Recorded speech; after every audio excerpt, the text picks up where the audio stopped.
Okay. So as I said, today's lecture is all about large deformations. And large deformations are kind of an interesting subject because in some ways it's not exactly clear where do these, you know, concepts of large deformation or finite deformation as it's sometimes referred to, where does it enter into the picture? At least as it pertains to all the different governing equations of mechanics that we've established up to this point in this class. And again, this is why I say this topic is an excellent review topic, because really, when it comes to trying to generalize the theory of elasticity, described by this collection of equations, when you introduce this concept of potentially large deformations occurring, you might think and be tempted to say that it's really only the strain displacement relationship that needs to be modified. And certainly that is true. Fundamental to this assumption of the strain displacement relationship that we've developed is this assumption of small deformations. That's what enabled us to define the strain tensor in this kind of convenient way as just the symmetric part of the displacement gradient.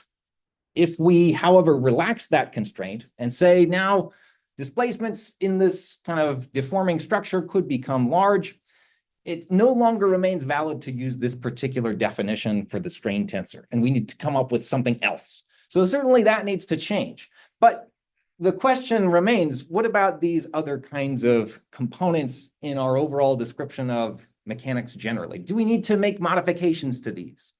And as we'll see, the answer is, unfortunately, yes. The constitutive law, which is also predicated on a relationship between this linear or small strain tensor and the resulting stress in the material, that assumption of this constitutive model being expressible in terms of the small strain measure is really no longer appropriate. We have to generalize this expression to accommodate whatever other kind of strain we come up with. So if we come up with some different measure of strain, we now have to come up with a different relationship for the constitutive model. And finally, equilibrium.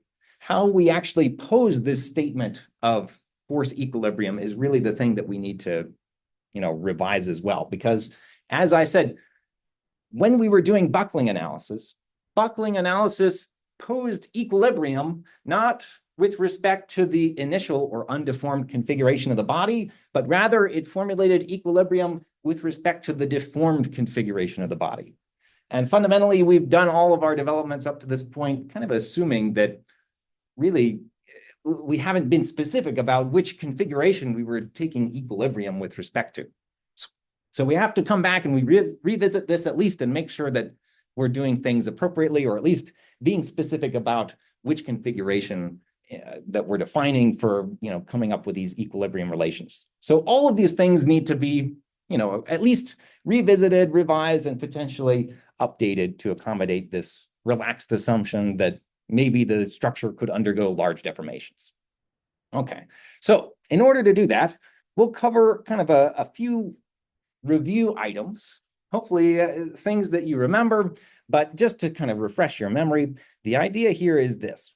Really, when we were talking about deformations, and more specifically displacements of, let's say, some kind of continuum potato, as it might exist in some three-dimensional space, we described deformation as being descriptive of the motion of individual material points. We could look at any single point in some body relative to its undeformed configuration. So before we apply any loads to it, we can label discrete points in this body with, I don't know, let's say we can label them in terms of their coordinates, which I'll denote with a capital X. And the motion of this particular material point, labeled capital X, might displace by some finite amount. It might displace by, u, a vector comprised of three different components of displacement, and it might move into a new position, which we'll call lowercase x. And we'll distinguish between, all these quantities defined relative to some initial or undeformed configuration using capital letters and this sort of, lightish gray color, just to, frame your perspective on how I'm going to choose to analogize these things. And then everything in the current configuration or the deformed configuration, I'm going to label with generally lowercase letters in this sort of dark blue color. All right. So this was something that we established early when we were talking about deformations. And in addition to that, we also defined this thing called the deformation gradient. If you recall, the deformation gradient was a description of what happens in the local vicinity of a given material point. Remember, that definition relied upon taking some material point and then looking around that particular point in a local neighborhood. You might be able to define, let's say, a collection of three mutually perpendicular line segments that might have finite length delta x, delta y, and delta z. Perhaps originally they're aligned with the coordinate axes. And after deformation, certainly the point x will displace by some finite amount, but also those line segments attached to this point might rotate, they might stretch, and they might do so in different ways, depending on what their original orientation was. They might rotate and stretch in different configurations after deformation. And we can characterize what happens to each of those three different line segments as they're deforming through this deformation gradient. So really, the deformation gradient is nothing but a description of how each one of these different mutually orthogonal line segments deforms. So if I had a line segment originally aligned with the x-axis, it will deform into some new line segment whose orientation is described by basically the first column of the deformation gradient. Same thing, I could describe the orientation in the deformed configuration of these kind of small line segments with length delta y and delta z in terms of the second and third columns of this deformation gradient. So really, the deformation gradient is a collection of these three vectors that describe the deformed orientations of these line segments that were originally aligned with the coordinate axes that had maybe some finite length, delta x, y, z, but their actual length doesn't really matter. As long as, you know, the finite length is relatively small and we're looking in a neighborhood that's relatively small surrounding this particular point. So we use that to, in general, describe how any possible line segment connected to this point x with some finite length delta x, and maybe it has also orientation. So this delta x actually has three components. It might be arbitrarily oriented in 3D space. And the way that we related the initial orientation and length of this line segment delta x to its deformed orientation and length was precisely through this deformation gradient. So we could actually take that line segment and obtain what is the orientation and length of this final deformed line segment just by taking the deformation gradient and doing some kind of matrix vector multiplication of the deformation gradient with the original kind of undeformed line segment. So that was how we went about characterizing the deformation of individual scratches or line segments that might be connected to a given point. However, what happens if we looked at the deformation of not line segments anymore, but maybe something a little bit different, but potentially related to line segments? And specifically, what if we looked at not the deformation of line segments, but rather small patches of area that might be attached to, let's say, this point? So we can consider the small patch of area formed by, let's say, two edges, let's say delta x1 and delta x2. And these two edges of this small kind of square patch might have originally some kind of small finite area, which I'll call delta capital A. Now, this small patch of area might also have some kind of orientation associated with it, which can be described by the surface normal that basically says that this surface normal has to be mutually orthogonal or perpendicular to those two edges of this square patch. So we can describe this small patch of area in terms of its, discrete, area, its magnitude, and its orientation, or basically its normal vector. After deformation, these two line segments, delta x1 and delta x2, might deform as they would do according to our transformation rule governing how individual line segments will be deformed through the deformation gradient. So delta x1 and delta x2 will deform into delta lowercase x1, delta lowercase x2, and the deformed area of this small kind of originally square patch of material will now kind of look a little bit different. It might be skewed, it might have shrunk a little bit or stretched a little bit, but its new deformed area will look like delta lowercase a, and it will have a different deformed surface normal orientation, which I'll call lowercase n. So this lowercase n is the unit normal to this deformed small chunk of surface area enclosed by delta x1 and delta x2. And I can represent each of these different, surfaces in terms of actually an interesting relationship between these edge vectors and the actual area and the normal vector associated with that little patch. In fact, I can use the definition of the cross product of two vectors to establish both the magnitude or the size of this little patch of area and the orientation of the surface normal just by taking delta x1 cross product with delta x2, and that will give me basically, some new vector whose magnitude is precisely equal to the size of this small patch of area and whose direction is precisely the normal to that surface. And I can do that both for, the undeformed and deformed configurations of this small kind of patch before and after deformation. And what's even more interesting is that I can use the fact that I have an existing relationship that gives me a description of how delta lowercase x1 and delta lowercase x2 are related to these kind of uppercase delta x1 and delta x2 through my definition of how line segments get transformed. Or in other words, if I know that delta lowercase x1 and x2 are governed by this kind of relationship through the deformation gradient, then I can make some manipulations, I can do a little bit of trickery, and I can actually come up with a relationship not necessarily between those edge vectors, but actually a direct relationship between this vector, whose magnitude is the area and whose orientation corresponds to the normal of this surface. I can come up with a relationship between this vector and the vector that kind of defines that deformed small chunk of area. Well, how do you know that the area will be a rectangular section? In general, if you have, let's say, some very small patch of, originally it's a square kind of patch, and if you know each of these line segments are perfectly straight originally, you can make that assumption if the neighborhood of points that you're considering around this, particular point in the body is sufficiently small, then it is reasonable to assume that each of these edge vectors will stay relatively straight. And similarly, after deformation, they'll stay relatively straight. But it only remains valid in sort of like a very small neighborhood surrounding these points. And that's how you kind of make this assumption that this area will be kind of like a perfect square, perfectly planar. This one will be perfectly planar, but not necessarily square. It could be skewed into a rhombus, or it could be kind of like a deformed rectangle or something like that. So in general, that's kind of how we relate these things. Does that answer your question? Yeah. All right.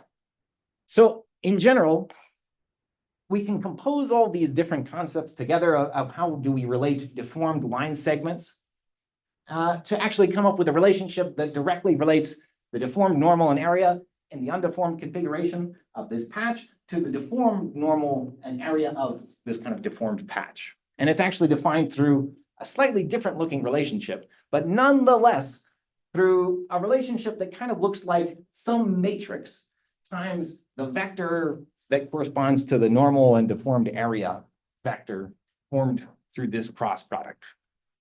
And the particular definition of this matrix, sometimes called the cofactor matrix, is a little bit tricky. I haven't been explicit here, but basically you can represent it in terms of the following. The cofactor of some matrix in general, at least in the case of these 3x3 matrices, can be represented as the determinant of F multiplied by F inverse transpose. So it's another matrix, another 3x3 tensor that's proportional to the inverse transpose of the deformation gradient itself and multiplied by the determinant of the deformation gradient. So that's kind of a little bit of an interesting aside, but all you really need to know is that we have a way of transforming these discrete differential areas between an undeformed configuration and its deformed configuration. And you'll see the utility of why exactly we want to do this momentarily. Okay.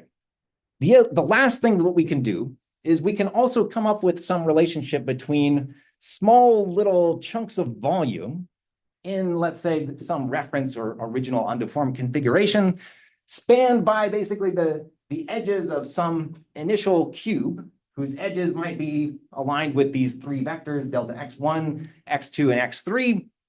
We'll call this delta capital V.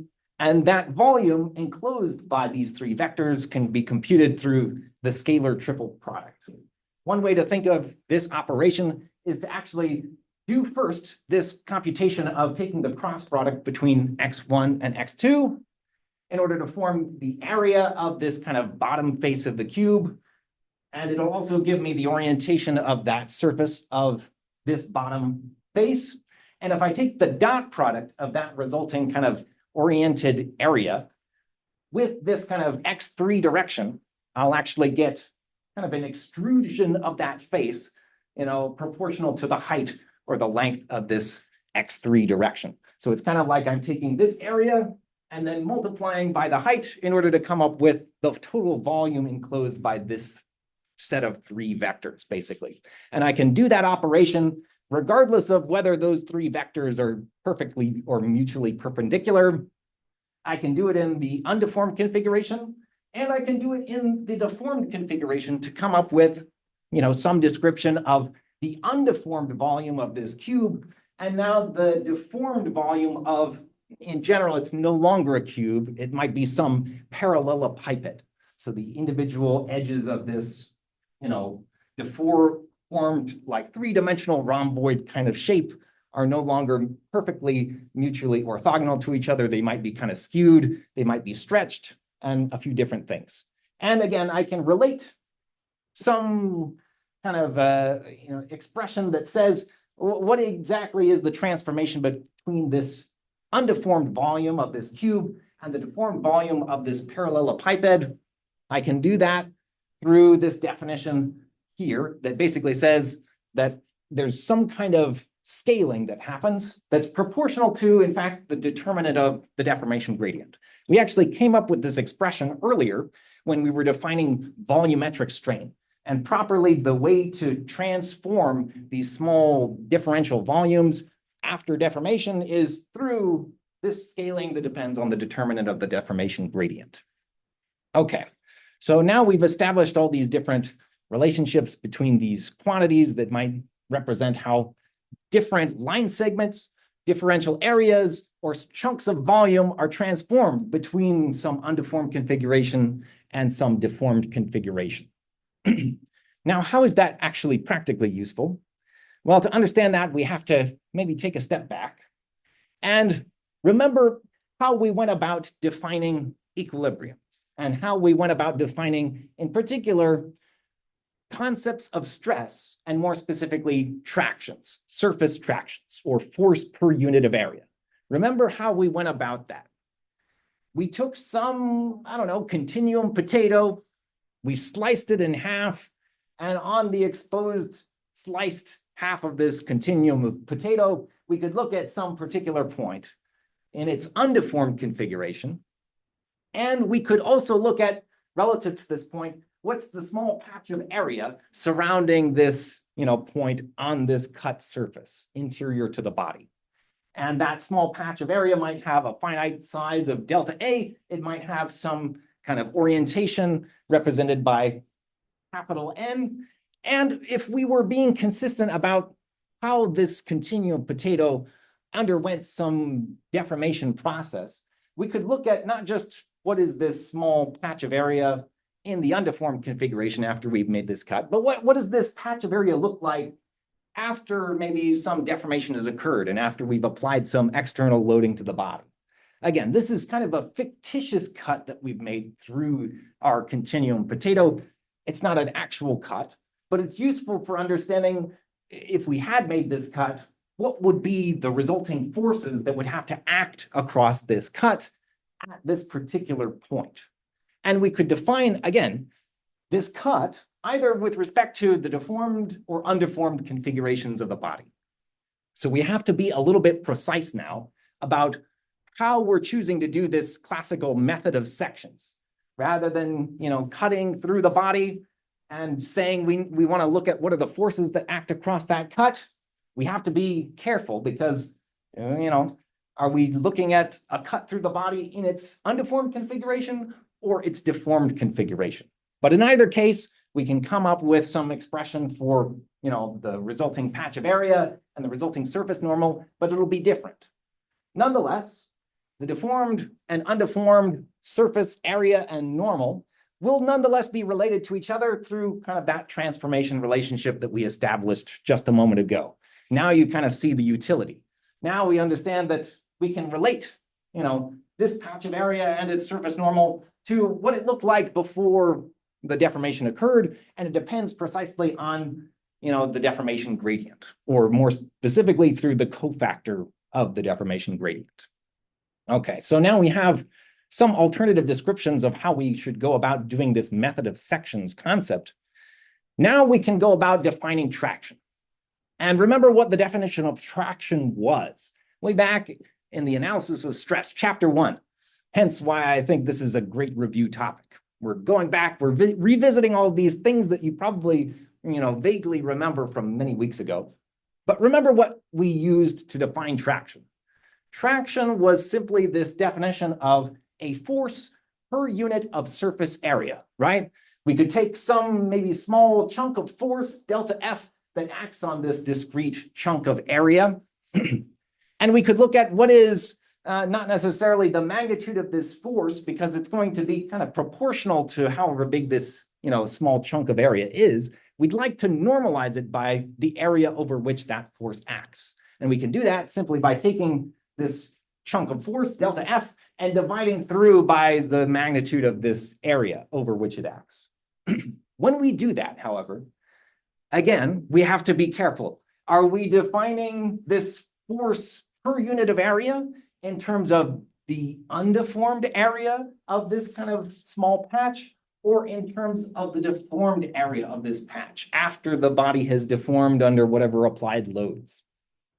We can choose to define traction, therefore, in one of these two alternative ways. We can define it in terms of force per unit of initial undeformed area, or force per unit of final deformed area. And in general, these two different definitions of traction have alternative names. The Piola traction is precisely the one that we've defined relative to the initial undeformed configuration, and the Cauchy traction is the one that we've deformed relative to the deformed configuration of the body. So that's the key distinction. Really, traction is traction. It's force per unit of area, but it has different flavors and interpretations depending on whether you're looking at the deformed or undeformed configuration. We made the argument that it doesn't really matter if the body isn't deforming significantly, or if, let's say, the amount of deformation occurring is such that this small patch of area basically stays the same before and after deformation. And that was a valid assumption up to now, up until we considered things like, well, what about buckling and all these other kinds of instabilities that we might want to investigate? And in those scenarios, this is precisely when we have to introduce this higher degree of generality and, these interesting new details. Okay, now an interesting additional observation regarding the definition of these two tractions is that, let's suppose we looked at the small bit of force that acts on this kind of point. We can look at that force either in the deformed or undeformed configurations, but really, this little chunk of force, its magnitude will actually be the same regardless of whether we're looking at things from the perspective of the deformed or undeformed configuration of this continuum potato. What changes is really the magnitude of the resulting traction. So if I had some magnitude of, some initial unit of area in the undeformed configuration, I can compute what is the traction, or in other words, the force divided by this particular unit of area. But what happens after deformation if, let's say, this small chunk of area stretches a little bit, such that delta A, lowercase a, is bigger? Maybe it's stretched out. So now we have the same force, but it's acting over a larger area now. If this area is stretching out, in order to achieve the same net force being applied over this same area, just stretched out, the resulting traction vector will be that same force, but divided by a larger area, which consequently actually implies that the traction vector will be smaller in this deformed configuration, in this example I'm describing, compared to what it would look like in the undeformed configuration. Conversely, if that little patch of area got smaller, the resulting traction vector in the deformed configuration would actually be bigger. And that's particularly why people care about this in the context of elastoplastic necking types of problems. If you have, let's say, some kind of tensile specimen, and you have, let's say, a region of this specimen that's undergoing some elastoplastic deformations, and maybe the cross-section of this member is getting smaller relative to its initial, let's say, cross-sectional area. When this cross-section gets smaller, the same force might act across this area as compared to, its initial undeformed configuration. But if it acts over a smaller area, then really the apparent stress that acts across this cut surface will be much larger. So when we define stress, we have to be particular about, is it force per unit of initial undeformed area, sometimes called engineering stress, or is it force per unit of deformed area, sometimes called true stress? So that's really the distinction. And it does lead to differences in the magnitudes of the stresses that would act across this cut plane, depending on how you're choosing to describe it. Okay, so regardless, the same force acts over this, kind of patch of area in its deformed and undeformed configurations. And given this description of traction that might act over some kind of patch in the undeformed configuration versus deformed configuration, we can take it one step further, just like we did when we took this description of traction acting across a particular cut surface in the body. Rather than looking at just one cut through the body, let's hack out a small cube of material.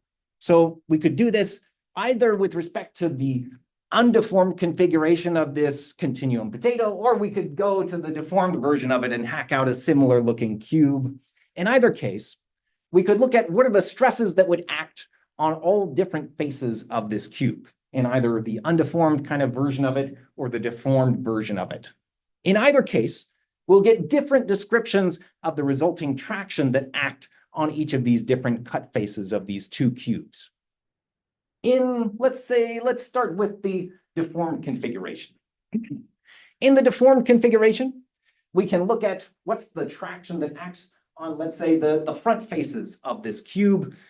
And let's also make things simple. Let's have this cube be originally aligned with the coordinate axes of the problem that we're looking at.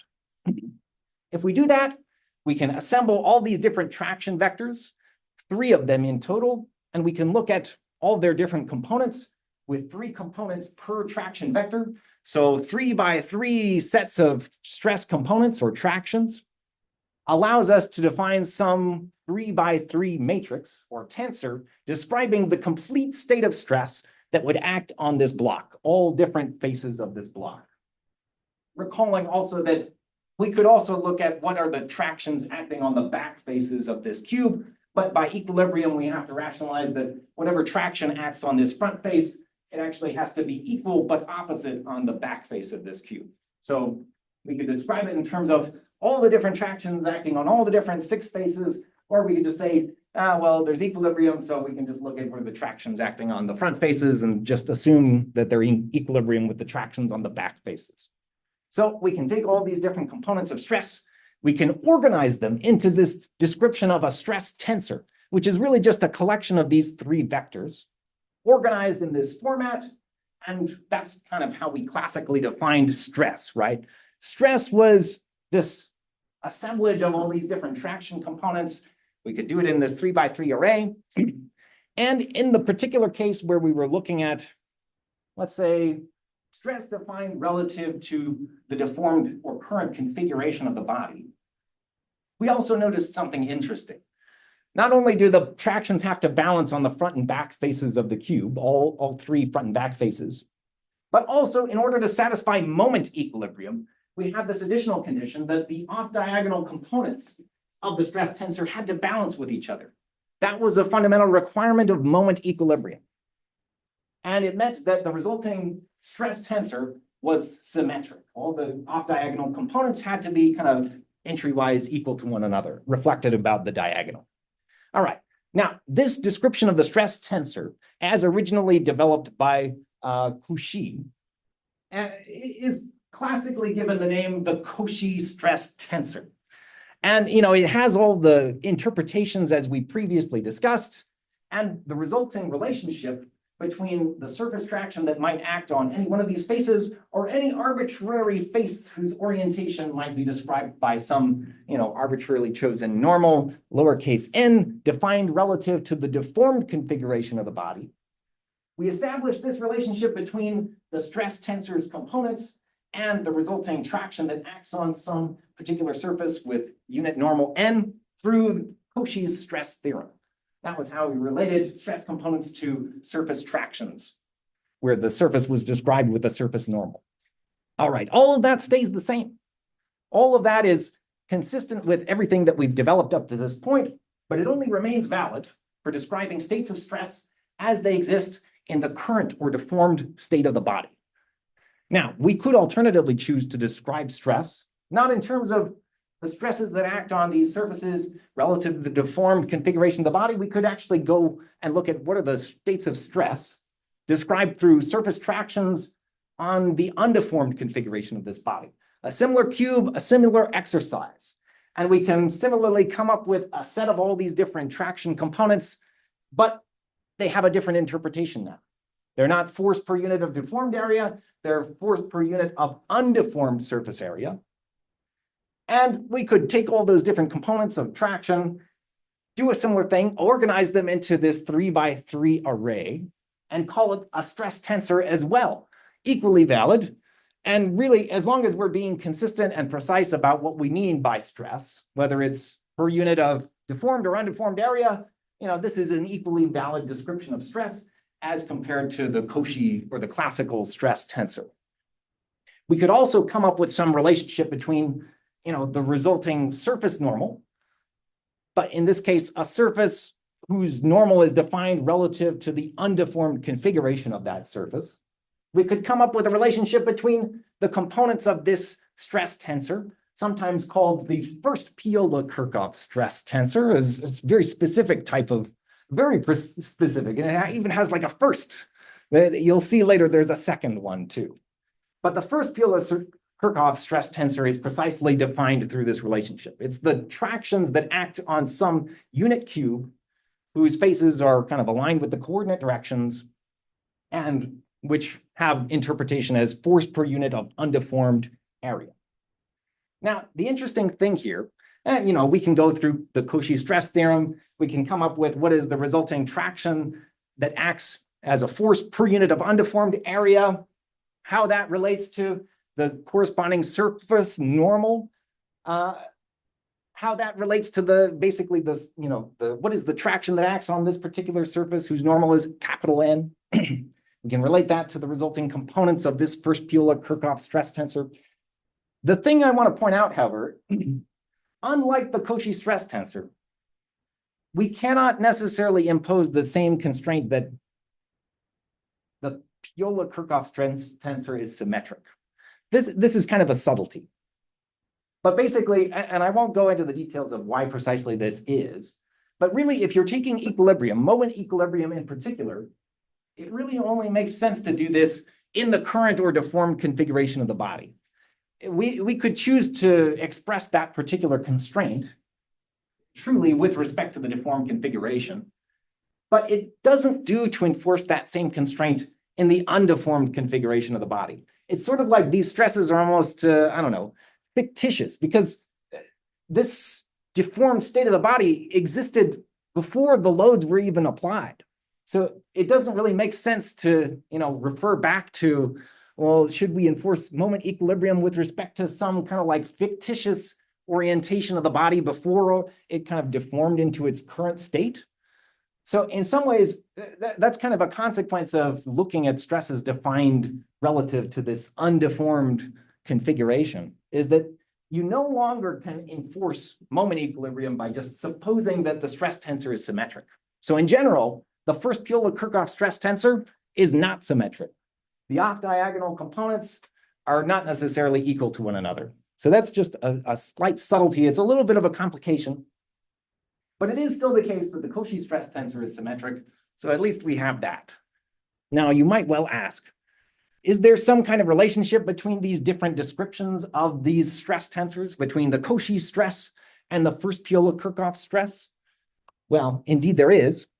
And in fact, you can obtain this relationship just by noting that if we insist that the actual small chunk of force that acts on some kind of discrete area is the same, regardless of whether you're looking at the undeformed or deformed configurations, a force is a force.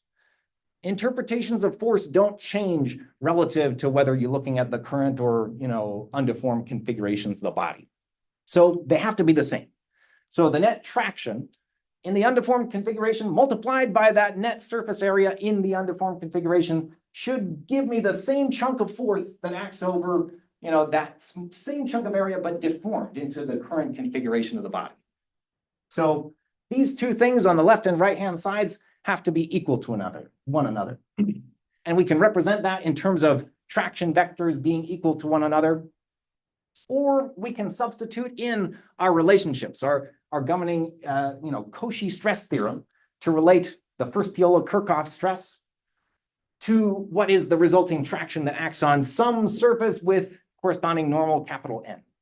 So basically just plugging in our Cauchy stress theorem as it applies to the first Piola-Kirchhoff stress, doing the same thing, plugging in, traction in the deformed configuration also has to be equal to, the Cauchy stress tensor times the resulting normal in the deformed configuration.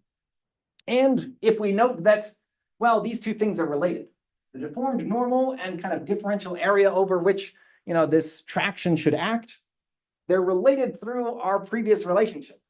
That kind of, relationship that established what's the, configuration change between some chunk of area, its, actual magnitude and orientation before and after deformation. We can plug that in to this relationship and finally come up with this relationship that gives us a transformation between these two measures of stress, between the Cauchy stress and the resulting first Piola-Kirchhoff stress. So they're not independently defined relative to one another. If you have one of these, and if you also happen to know what is the deformation gradient, we can kind of go between these two different descriptions. So clearly, that also enables us to say that we can kind of insist that the Cauchy stress tensor, in order to satisfy moment equilibrium, has to be symmetric, which imposes this requirement that if this quantity is symmetric, then P times the inverse of the cofactor of F, that quantity has to be symmetric, but that doesn't necessarily imply that P itself is symmetric. So that's kind of the consequence. We can only really enforce symmetry on this thing, just not on this thing directly. Okay. So all this establishes descriptions of stress in this kind of new domain of large deformations, where the conception of stress and how we define stress really depends on whether we're looking at deformed or undeformed configurations. We can take this one step further now and look at not just representations of deformations and how that kind of represents different states of stress acting on different surfaces. We can also look at what are the resulting governing equations of equilibrium when we look at defining a summation of forces acting on some kind of small chunk of material defined relative to either the undeformed configuration or the deformed configuration. And I'll reflect back on what we did when we're looking at beams, and more specifically at the stability of columns. The Euler buckling equations were derived by considering not equilibrium taken relative to the undeformed or initially straight orientation of some column, but instead they considered equilibrium taken with respect to some potentially, transversely deformed version of this column, assuming it might have deflected transversely. We took equilibrium, assuming that the forces acting across this cut in this column might be offset relative to its initially straight configuration. And that's precisely what generated, some internal moment potentially.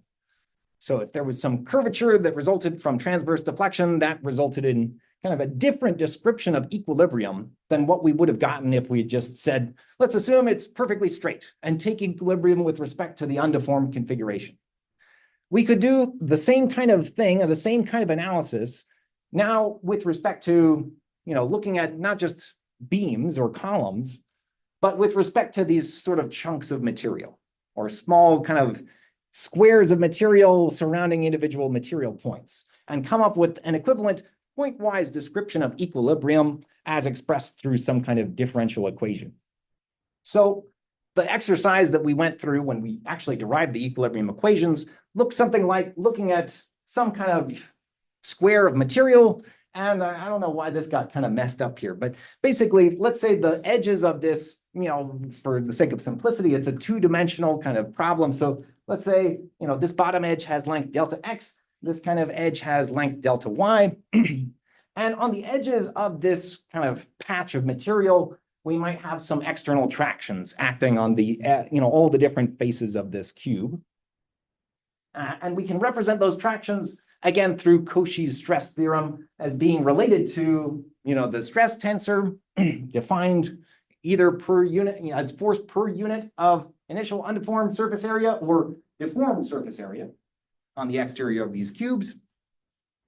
And we can also look at maybe there's some body force. Maybe there's some self-weight associated with either of these two kind of geometries. But in general, we defined this self-weight, this body force term, as a force per unit of volume. Here too, we need to be particular. Do we mean force per unit of initial undeformed volume, which I'll denote with a capital B? Or is it a body force per unit of deformed volume, which I'll denote with a lowercase b? In either case, it doesn't really matter which one we choose. We can go about formulating our equilibrium equations by taking the summation of all these external forces and the internal body force. We can consider what happens when we shrink this small cube of material down to almost zero volume and see what happens in the limit. And it was in that limiting process that we came up with these differential relationships governing force equilibrium.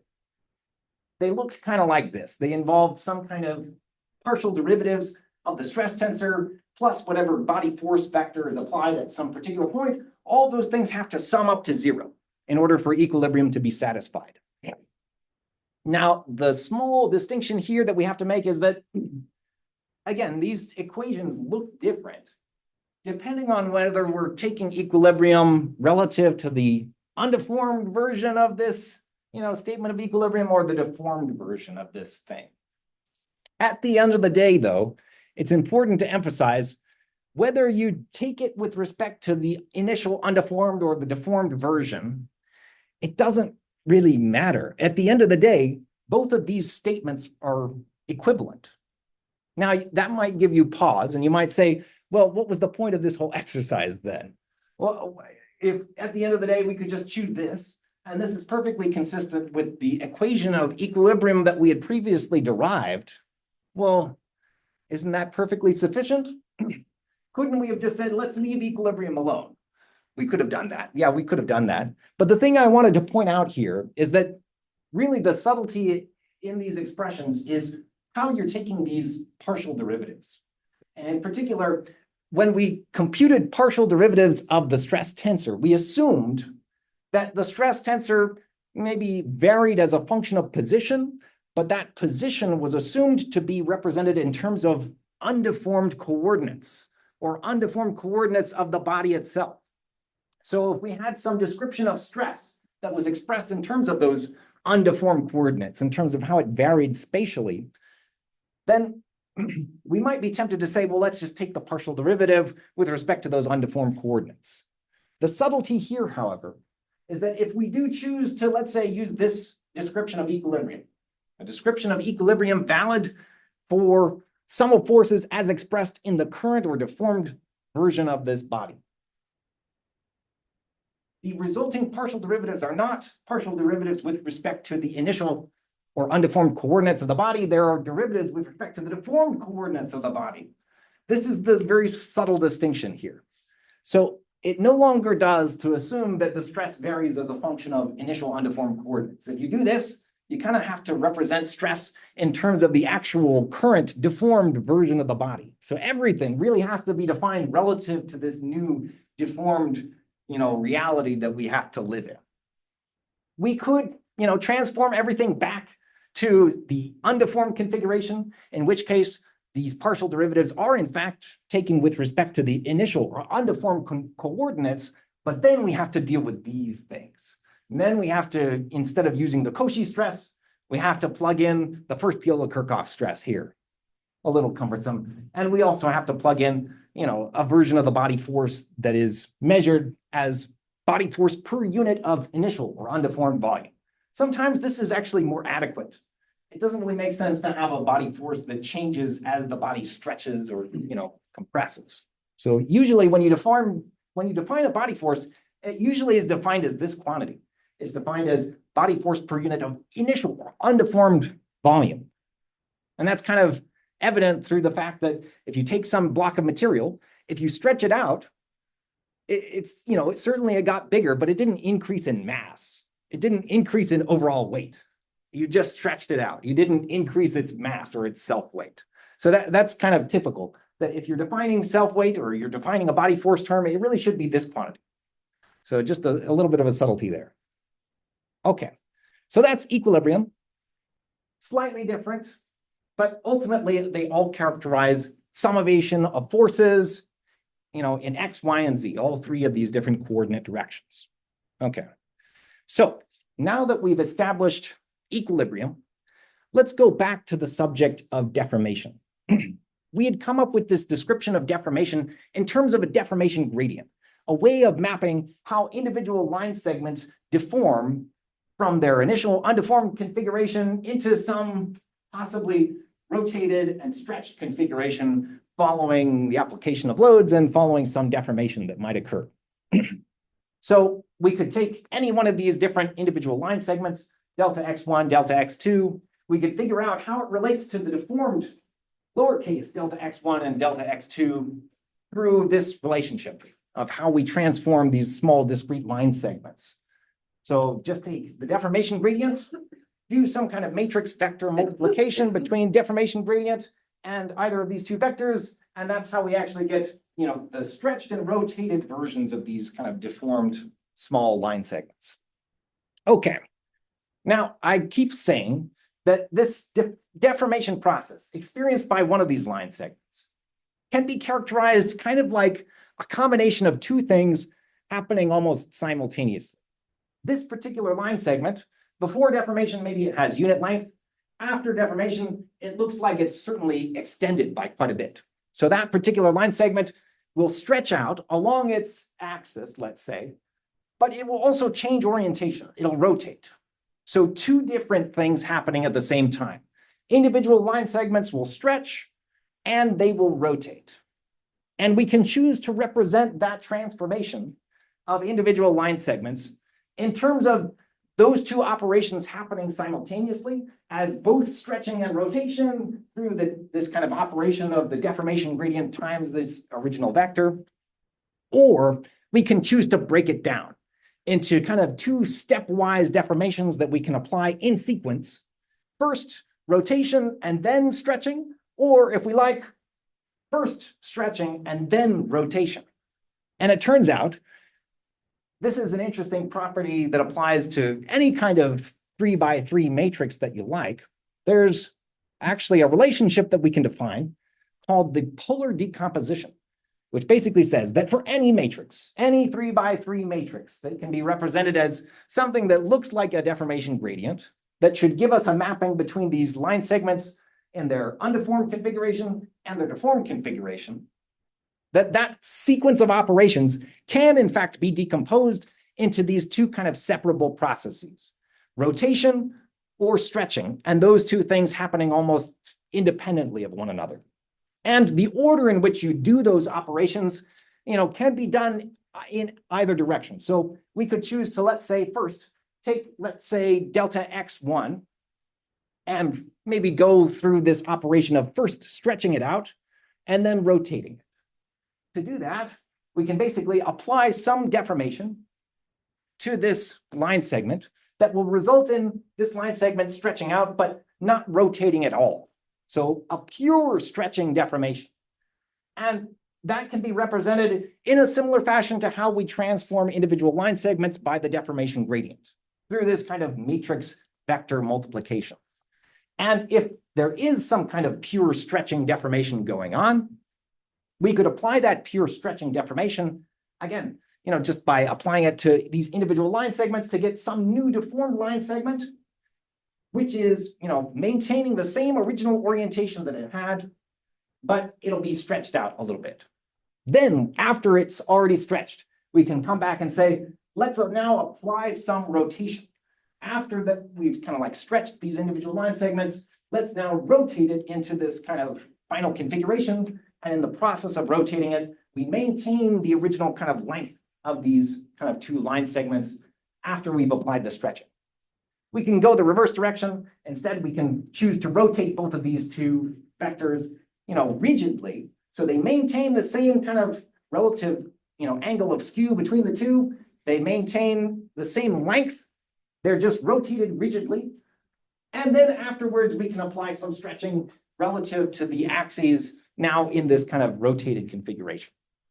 So either of those two things we can choose to do in either order. If we choose to do it first stretching and then rotation, it's kind of interesting. The actual representation of the deformation gradient can be broken down into these two kind of matrix vector operations. If we do stretch first and then rotate, the order in which we represent this kind of decomposed version of the deformation gradient will look kind of like this.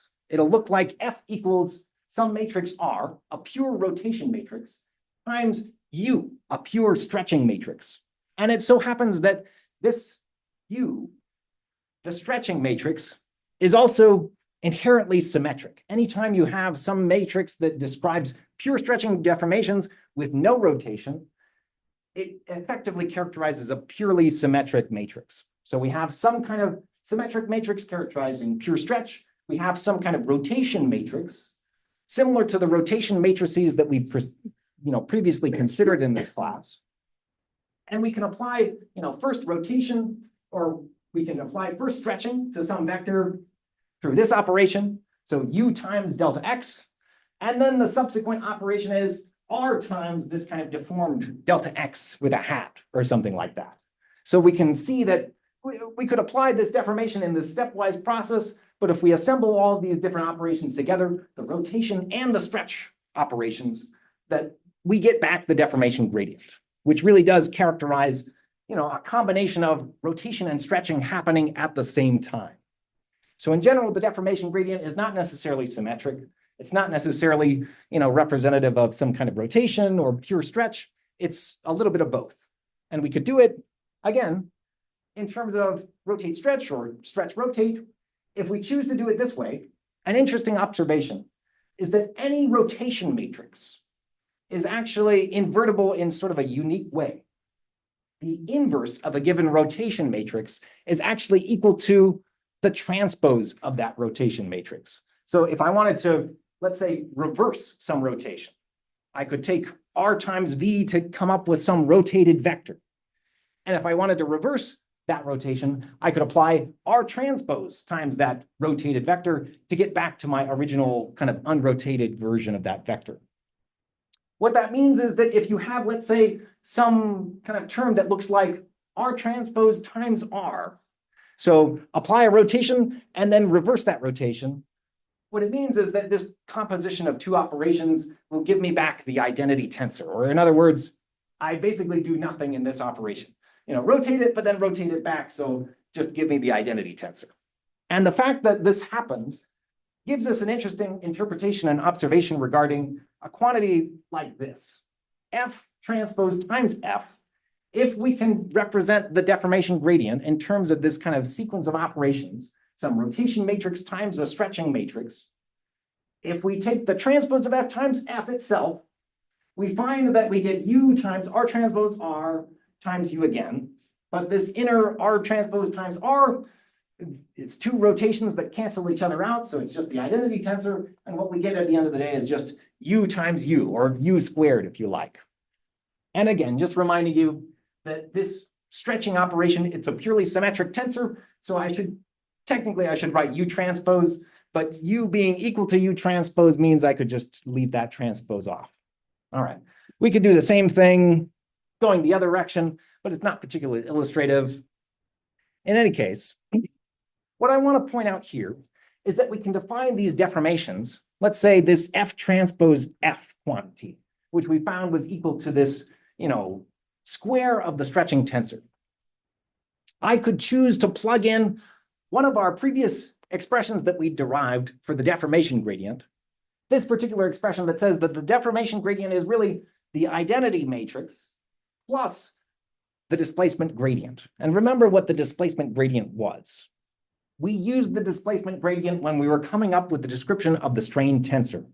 And in particular, the small strain tensor was nothing but the symmetric part of this kind of, quantity here, the displacement gradient. Now, if we take F transpose times F, we plug in this relationship, we get some kind of expanded expression that involves that displacement gradient. It has the identity, it has the displacement gradient, and its transpose, plus some extra term that involves basically, the displacement gradient transpose times itself. Now, what's fascinating about this, if we take this one more step, we can actually see that there's a particular definition of strain and a slightly more general description of strain that kind of looks similar to the classical small strain tensor that we've previously developed. And more specifically, it looks kind of like this. They call it the green Lagrangian strain tensor. And it's a particular strain tensor. There are many different alternative measures of how we could define strain, but this particular one is interesting in the sense that it involves this kind of F transpose F quantity, which we've seen is basically just a characterization of a pure stretching operation. It's completely gotten rid of the rotation. And that's an interesting observation here. This particular measure of strain completely cancels out any dependence of this deformation gradient as involving some kind of rotation operation. So it extracts out any kind of dependence on, rotation of line segments and kind of assumes that everything is just deforming relative to the undeformed configuration of the body with no rotation going on. If we do that and we plug in some of our previous relationships, we get something that looks kind of like this. 1/2 of the symmetric part of the displacement gradient plus this extra term, which clearly, in the limit of the assumption of small deformations, this extra term that depends on, displacement gradient transpose times itself, that extra term, if the displacements are small, will be roughly proportional to the displacements squared. Whereas these leading terms will be proportional to, just the displacements themselves. So if you have very, very small displacements, a small number times a small number is an even smaller number than what's appearing here. And in those cases, it's sufficient to just neglect this extra term. And what we get back is precisely our previous definition of the small strain tensor, valid in the assumption of small deformations or small displacements. So clearly, however we've devised this particular description of strain, it reduces at a minimum to our previous definition of the small strain as defined through, this lowercase epsilon, as it's classically labeled. And it's really nothing more than the symmetric part of the displacement gradient. In the more general case where, let's say we wanted to use this particular strain measure, we could do that. We would come up with almost the same thing, but just plus this extra term. Now you might ask, well, it's almost the same. When does this really become necessary to include that extra term? And it's probably easiest to see this through a particular example.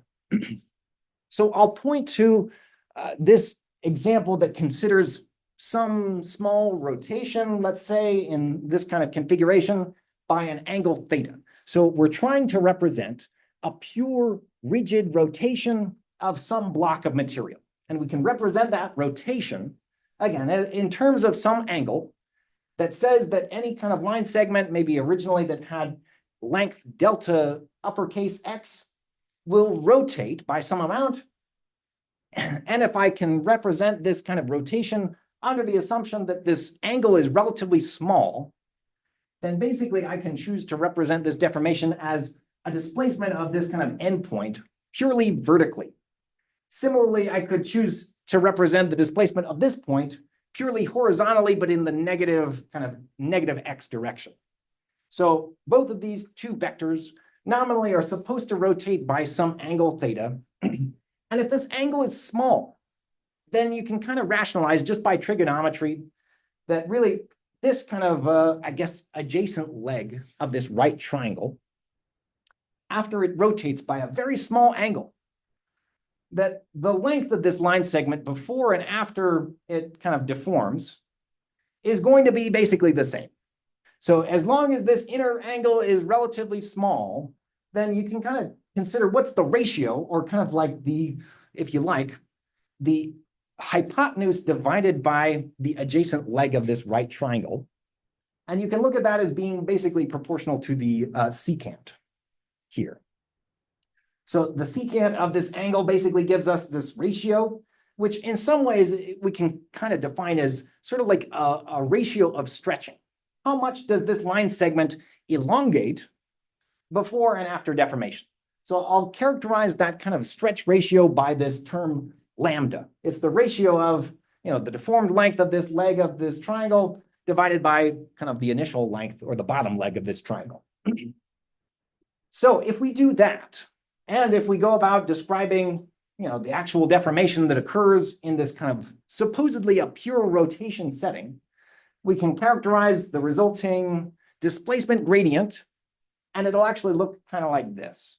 Again, this kind of vertical component or displacement of this point in the positive y direction is characterized by this kind of term in the resulting displacement gradient.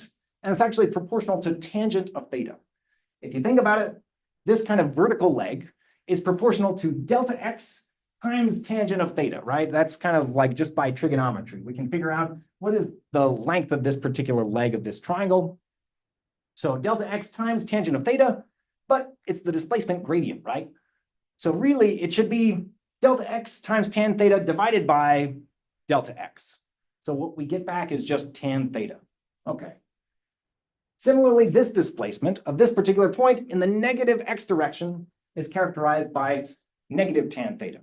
So what we get out of this is a displacement gradient that has zeros on the diagonal, and on the off diagonal, equal and opposite entries, characterizing positive displacement in the y direction for this particular line segment, and negative displacement in the minus y direction or minus x direction of that kind of vertical line segment.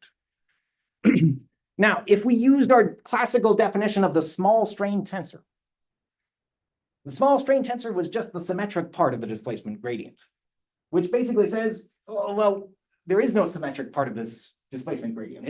It's a purely anti-symmetric tensor.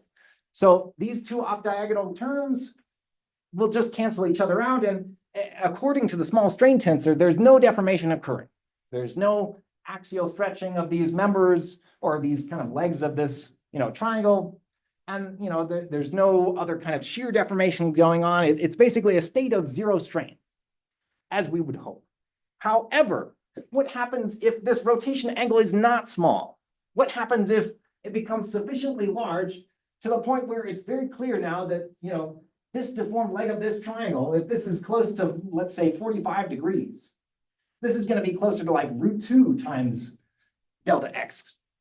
And in that case, it's really not appropriate to make this assumption that, the rotation angle is small, which basically means that the stretch ratio, or kind of the ratio of this length divided by this length, that can be approximated as being roughly equal to 1. And in fact, if we make this error, if we kind of assume that there's, nothing going on, we're kind of missing the fact that this line segment should really be stretching. There should be some kind of axial stretch of this kind of original line segment that should show up as basically stretching that appears as diagonal entries in the strain tensor. But according to our small strain measure, it's totally missing this. And it'll get worse and worse as you increase this angle. And that angle gets bigger and bigger. And you'll kind of fail to account for the fact that really these line segments should appear to be stretching, but they're not. So that's kind of the folly of these, small or classical strain tensors. And the thing that fixes it is precisely these finite strain measures. In particular, the green Lagrange strain measure fixes this by describing strain in the way that we previously defined. It's 1/2 of the deformation gradient transpose times itself minus the identity tensor. And if we do this, we actually find we do get back, you can go through the exercise, you can show that all these relationships hold. But basically what it shows is that there is in fact some kind of axial stretching that should occur for each of these two kind of line segments.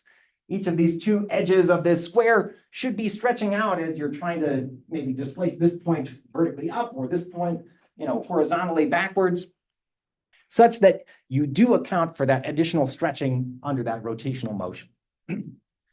All right, so that's all we have time for today. We'll pick up on more of this on Thursday.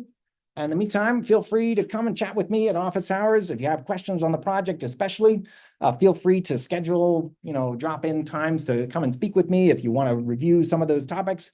But otherwise, I'll look forward to seeing you on Thursday.